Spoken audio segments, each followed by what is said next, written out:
Hey there YouTube! I've been tagged by both Vogter2100 and TheTempusFugitive to do a 5 random facts video. So, without further ado, fact number 1. I, like Vogter2100, I love computer games. I'm a huge fan. I've been playing them ever since I was a kid. I was raised as much on computer games as I was on literature and on cinema and media in general. So they are a significant part of my psychological makeup, I suppose. They're very significant to me. I have very fond memories of particular computer systems, especially the Amiga 500, which was sort of one of the very first prototype home computers, if you like. It was bloody expensive back in the day because it was one of the very first multimedia computers you could buy for the home that you could legitimately use in a household.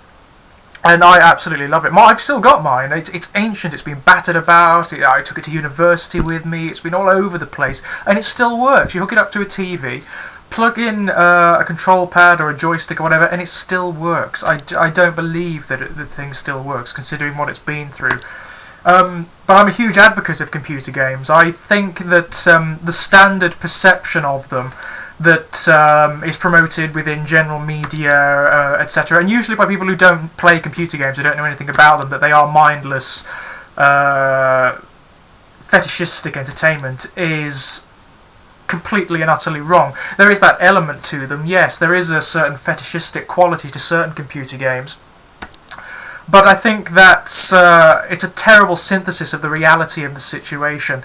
And I'll be talking more about this actually in a video that I'm making in response to Toya82TT, which is going to be about morality and philosophy and narrative in computer games. It's a really interesting subject. I'm sorry I haven't got that out by now, by the way, Toya.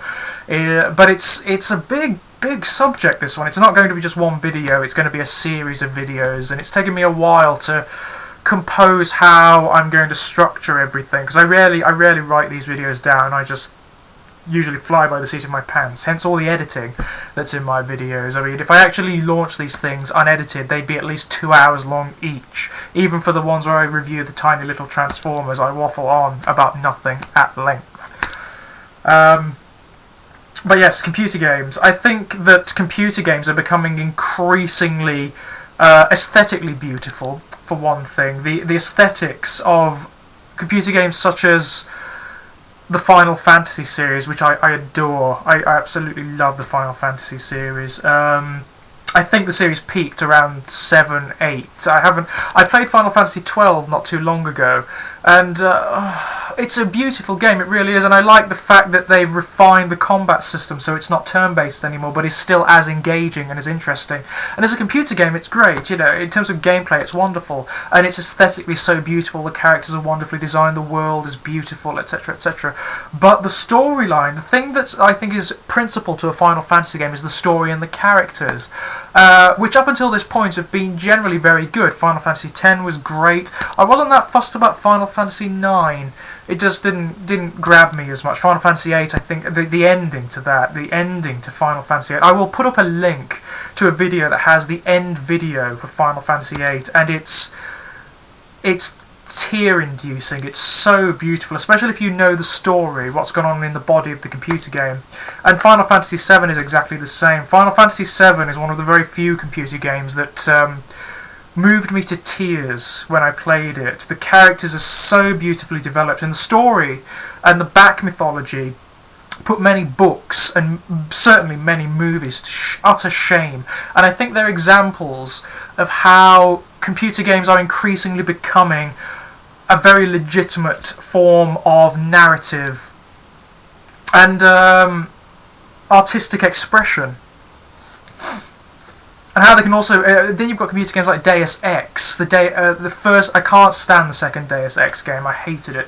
But the first Deus Ex game is a remarkable vehicle for certain cyberpunk philosophies and ideas. It's fantastic, as is its predecessors, games like System Shock, and its descendants like Bioshock. Bioshock is one of the very few games I've played all the way through in recent years. I do love computer games, but I don't really have the time at the moment to play them through. But BioShock, I actually bought an Xbox. I don't care about many of the other games on it, really. I just bought an Xbox because I wanted to play BioShock, and my PC can't handle it at the moment. And I played it all the way through and got both endings. I think BioShock is one of the most comprehensively stunning games I've ever played. Anyway, I'll be going over this more in my computer game video tutorial. So, number one, I adore computer games. Fact number two, I recently rediscovered H.P. Lovecraft. I first came across H.P. Lovecraft when I was at university. I'd heard about him before, but I'd never really sat down and picked anything up by him. And I knew about his influence and how so many horror authors owe their careers to him and are very heavily influenced by him. And Stephen King talks about him quite a lot. But I never really sat down and picked him up. And when I first started to read him, I didn't like him very much. And it wasn't a moral thing. It wasn't because of the overt racism or sexism and the misogyny and the anti-Semitism that is quite rife in his fiction. That's something you have to get over, unfortunately, in order to appreciate it. It is difficult because he is something of a raving racist and anti-Semite, despite the fact that he married a Jewish woman. I mean, it's bizarre. But no, it was his prose that really got me. Lovecraft's prose is very difficult to get over. He's very much like Tolkien, I find. Not a great writer, technically speaking, but a brilliant mythologizer. And that's what I find so engaging about Lovecraft. The mythology that Lovecraft created is so interesting. He is technically regarded as a horror author, although he is as much science fiction and psychological and dark fantasy author as he is a horror writer. I think calling him a horror writer is incredibly synthetic, to be honest, as it is with many authors. But the mythology is so fascinating, and despite the problems with his prose, I mean, he's the master of over-description, H.P. Lovecraft. He will use 8 adjectives where 1 or none will do. His paragraphs are so long, I'm not kidding, sometimes they take up more than 1 page. He goes on and on and on and on and on about nothing. And that's a problem. That sometimes puts you off. I mean, the one that really turned me on to Lovecraft was At the Mountains of Madness, and that is a peculiar example of his over-description. He describes wildly about nothing in that, about everything, and it's so florid. But the psychological horror that he creates and the sense of a hostile universe. I mean, Lovecraft's principal conceit that comes through in every single work he's ever done is that humanity is incidental. The universe doesn't care and is most likely poised to obliterate us. I mean, there are godlike creatures in Lovecraft, but they are not gods in the same way that most religions or mythologies would describe them. They are actually extra-dimensional or alien creatures whose natures are so abstruse and whose capacities are so profound that they come across as godlike. And they are all hostile. They're all poised to exploit, devour and destroy humanity.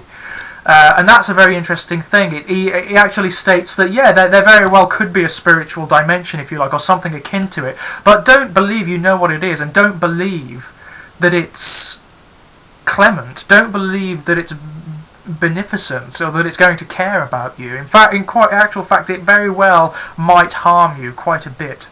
And I picked him up again recently. I mean, I found him very difficult to read early on, but I picked him up again recently, and I read a collection of short stories of which At the Mountains of Madness was the principal collection. And I'm currently reading this one as well, which is The Call of Cthulhu and Other Short Stories. And I'm really, really, really enjoying it. I don't know whether my tastes have shifted or whether I've just learned to forgive the sometimes horrendous prose. But I am really enjoying it. The sense of horror is wonderful in this. So go ye forth to H.P. Lovecraft and shudder, as one critic has put it.